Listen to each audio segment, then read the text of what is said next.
We'll see how long it takes me to edit these. I do have a little one running around at home, and I am really excited for the World Cup next season because, you know, not only have you inspired other women to pursue their career in football, but you've been a part of many stories and helped many people achieve their goals, but mainly your own. Thank you so much for joining us today at Ultra.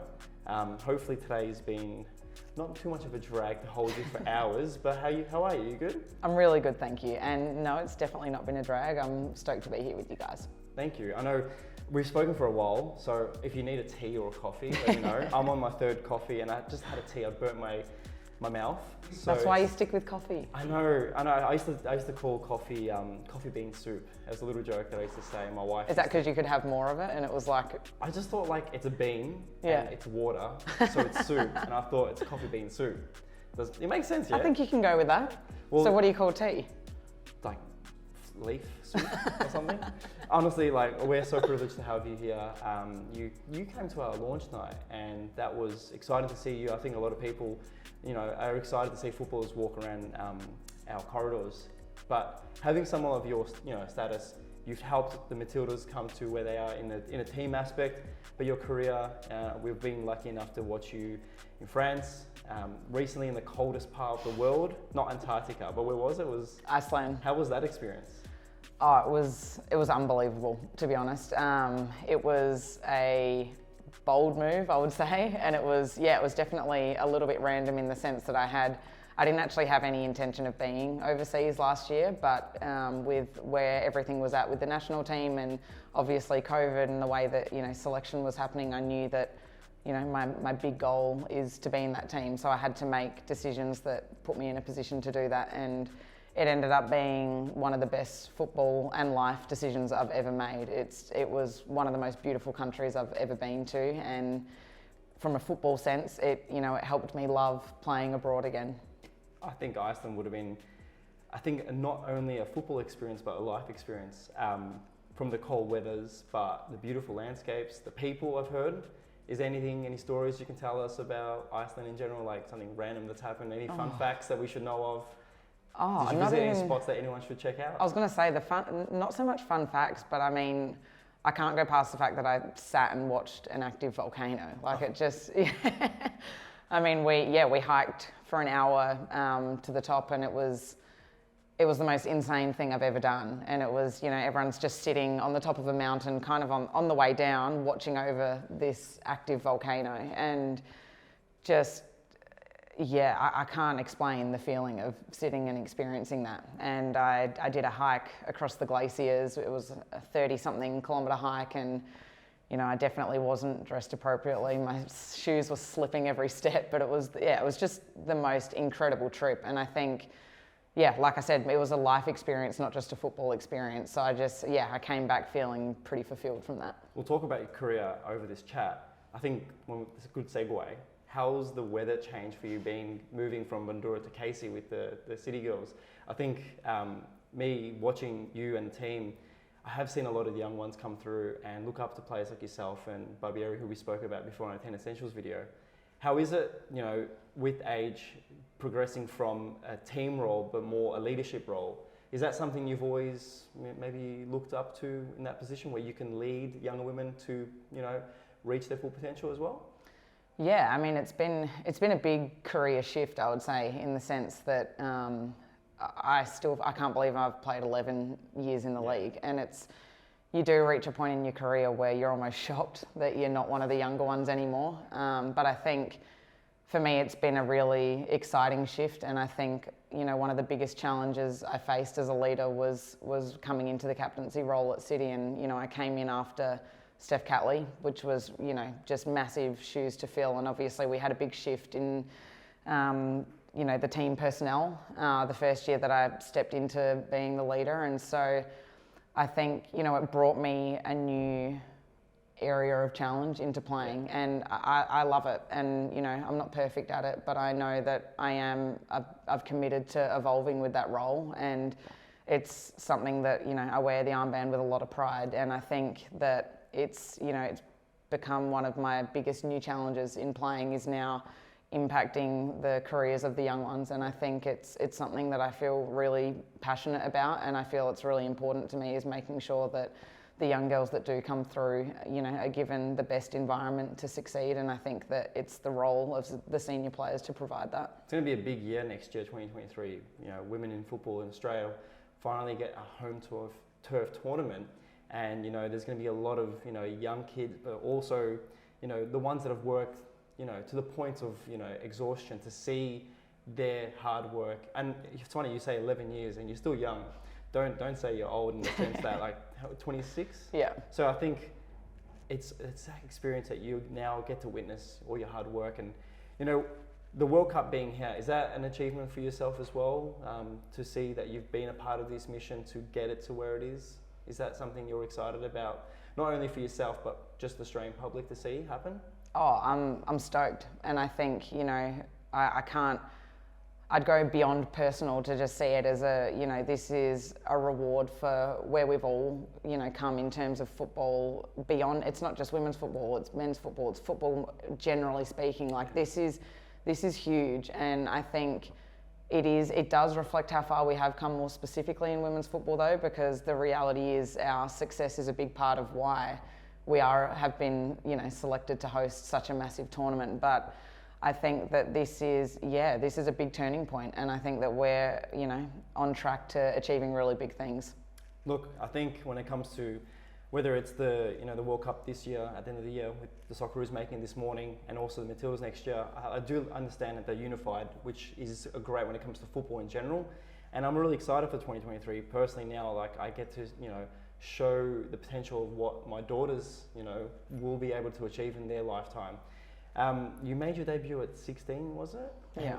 To now, that's literally 11 years. When you think about the maths, I'm not the best at maths, but how's football been for you? I know you've had an amazing experience. We'll talk about your connection with New Balance when you moved over to Seoul. I was going to throw a pun in the video where I said you found your soul in Korea, but your career itself, when you look at your stats sheet and everything, you've played in places that not many people can say, and all the hard work and being away from family. Like me, being away a week from my wife is hard, but you've been away for so long. France was a new experience. How's football been to you? Like, have you enjoyed every moment? Of course, there's always the hardships, injuries, but is there anything you can give to the young ones watching, or any messages? Oh, I'm always, I would say, pretty transparent in my response to questions like that. I would say it's, I have no regrets in anything I've done, and I think that's one thing I stand strong on. And even, I would say I've had some extremely hard experiences. I would say from an injury standpoint, I've never been known for small injuries. I just go right for the big ones, which is go harder. Yeah, exactly. But I've had some really difficult experiences overseas as well. But the one thing I have genuinely always gained so much in a personal sense beyond just a career sense in those challenging times. So I think the most incredible thing now for young girls coming through is that the opportunities are different, and I think that there's the pathways are better, and there's something to aspire to be now, and I think that that's really exciting, and I hope that with the Home World Cup that only continues to improve. And I feel so fortunate that I've had the life experiences that I've had through football, and it definitely hasn't come at an easy price, but I wouldn't change it for anything. Yeah, I think the thing that we all there's a story that I heard, and it was rectified today from the team at New Balance, how your connection came about. And I've seen your story go from Adelaide to Sydney. The one thing that the story, how did the whole New Balance thing come about? I know there is that story, but how can you tell others? Yeah, so for me, the first part of the story began when it was with my current manager now, Alex Saundry. I was coming back from a knee reconstruction, and I wanted a change in my boots, and I just thought, why not make a bold change? And she was incredibly supportive and provided me with New Balance boots to come back in from injury. And so that was the first ever New Balance product I'd ever owned and ever worn. And from there, I stuck with wearing them. And then the biggest next step was, at this point I wasn't with the brand. I just had a couple of pairs of boots, and I think I had one t-shirt and a hoodie.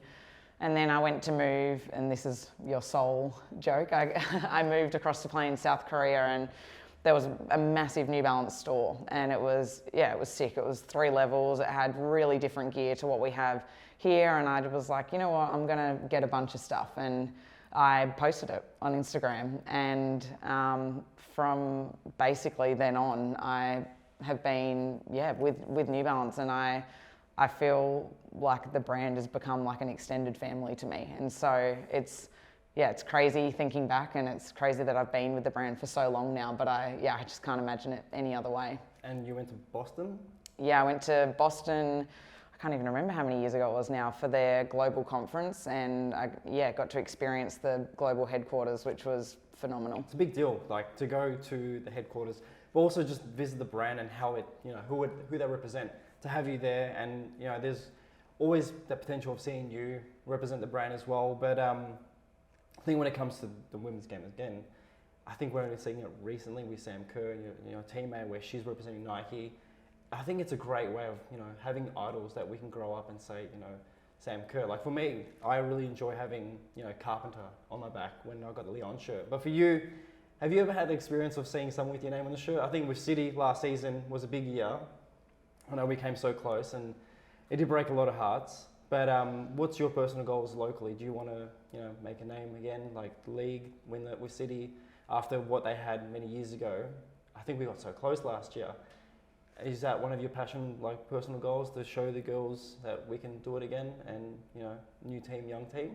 Yeah, absolutely. And I think, to be honest, even though we had a disappointing end to the season just gone, the longer I think back to it, it was actually a really successful year. And we went from winning the double to having a really difficult season, and undeniably we didn't play the best football that year, and we had a lot of struggles that we needed to address. And I think we did address it, and I'm actually really proud of the way we bounced back from that, because I think, yes, we were just shy of finishing top, and we also, it was ours to win when it came to that Brisbane game, and we unfortunately didn't get it across the line. But yeah, and even finals, obviously disappointing, but I think it was hugely successful. It's, it's hard and disappointing when you're at a big club and you go through having a season like we did prior to that, but we showed a lot of character, and we did bounce back. And part of me is, I'm not pleased that we finished second, because I always want to win, but I'm also pleased that we now have something else to work for in this coming season, because I think that it was a building block towards a new phase, and now we're ready to go back to the top. I think one question I have is, and this is again from the footballing fan, is there's the Australia Cup. We see the men's play A-League with the local. Do you think it's time that we finally have a women's equivalent? I'd love to see, the Melbourne City Women's against Preston Lions, or, even travelling to stay and play a local NPLW team, because it's their experience as well. I'm sure there's young kids, their grandparents or parents come down to, and you know how important family is. But do you think there should be an equivalent for women's? If not next year after the World Cup, after that? I would love a tournament like that. I think, we've got so many quality NPL sides across Australia now, and I think, we want more high quality games, and I think the other thing is it exposes the NPL girls to what it takes to be at that level. So I think there's, so many benefits to playing a tournament like that, and I would love to see it implemented. Because yourself and many others, Matildas, when they went overseas, and there was a whole exodus almost of everyone getting post overseas, and they left a lot of gaps where there was girls who wanted to make their, a status into the A-League Women's, and it was almost that barrier of like, hey, we need more exposure to the local kids, because, we're seeing it now, but hopefully we see that. Because for me, I love watching all pyramids of football, whether it's the top or the bottom. There's always hard working. We see some of the standouts last season at City, and one of my favourite standouts was Naomi, and she's a workhorse. Like, she did a great season. Then we've got Bubs, your friend, who... she's probably going to be playing football longer than Buffon. She's in her prime and she's in her 40s. Like, honestly, she's unbelievable. And look, I think when it comes to the footballing aspect to your side, again, we spoke about your relationship with New Balance. I have to say, I put a call out to you, said make sure we did the photo shoot, make sure you bring your best gear, and you did. You A+ on that. Nailed it. What's your favourite New Balance shoes or sneakers? Like again. Okay. Well, at Which the one's like moment, that? it's 550s. Yeah. I love the 550s. I think, well, it's hard not to love them when they're so hard to get. But they're definitely my go-to at the moment. Yeah, my wife's on my back to get her a pair. It's been almost maybe a couple of months. Yeah. I'm hoping to get them, but yeah, I've got a little one on the way, so I need to buy them for both of them. Is there any other pairs or anything like that? I know we've got a pair of boots we're going to speak about. We'll get those while you answer this. Well, I actually admittedly, I didn't have a pair of 990s until right now. But now that I've got them, they're my new second favourite. I can't go past the 550s. They'll still be my number one. Oh man, no, I'll get this over. No, bring them. Don't kill us. No, not in the video. When it comes to boots, you know, we're all about the flair and the colour, and these are pretty colourful. I love these a lot. I have one question I always like to ask athletes. Do you try to match your outfit with the boots? I know it's hard. It's a with hard City question. Blue. Yeah. Is this going to be hard to? Oh, yeah, good. So if you're on 6+, Got it. the Vivid Spark. The more I think about it, the more I'll forget it. There is a little bit of City Blue on there, but yeah, tell us about that. How we would match. If I try and match it? Yeah. I much prefer coloured boots, to be honest. I've never been a fan of wearing black boots, and I also don't love white boots. So even if it doesn't fully match, I'm pretty stoked with this. And I think this pack, the Furon 6+ and in the Spark pack is my favourite that we've had for a while. And I'll find a way to make it match, because when they look this good, I can't, how can you go past them? Definitely can wear them on a cold day in Casey. I think, look, when it comes to boots, as long as they feel comfortable, and I love the colourway, and they're going to be a great addition to your season next year.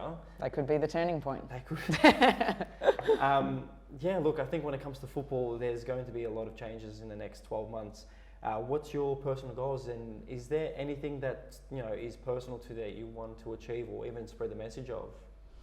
Yeah, I mean, for me, the obvious one is that I want to be in the green and gold, and I want to be at the Home World Cup, and so I committed to myself that leading into that, I will do everything that I can to be a part of that team. And obviously having an injury setback isn't ideal, but I think it's also helped me in a lot of ways, because I've actually been able to physically and mentally reset. And I think it's been good timing leading into next year that I've had that opportunity. So for me, it's, anything I can do to make that happen is what the next 12 months will look like. Yeah, I'm still, my relationship with the national team is still strong. And I mean, obviously the selection doesn't lie. It's been disappointing and challenging for me. And I do find it hard going in and out. But at the same time, I still feel connected to the group, and I feel like I still, I have a crack, and I just have to, I think for me, I have to be consistent for the next 12 months. I think that'll be the biggest thing. And I need to put myself in an environment that challenges me and gives me the opportunity to perform at my best. And so I feel confident that it's possible, but I also know that it's definitely not going to be gifted to me. I think anything in life you have to work hard for, and if anyone's witnessed you on the pitch, you work hard. From my watching you on the sideline to making appearances for City, but also across the world, and now potentially again with the Matildas, I have no doubt that you'll be back in the green and gold.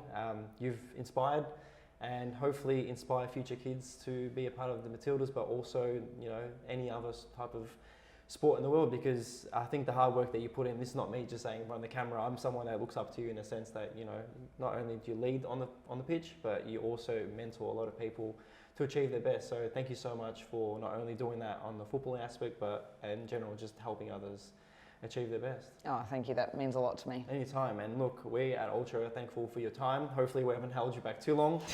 There's definitely coffee on the way out, and the photo shoot we did today, we're privileged to have you again a part of that. Thank you for your time, and I look forward to having you in a couple of months' time. We can talk about your experiences. Thanks for having me in. Thank you so much. Appreciate it.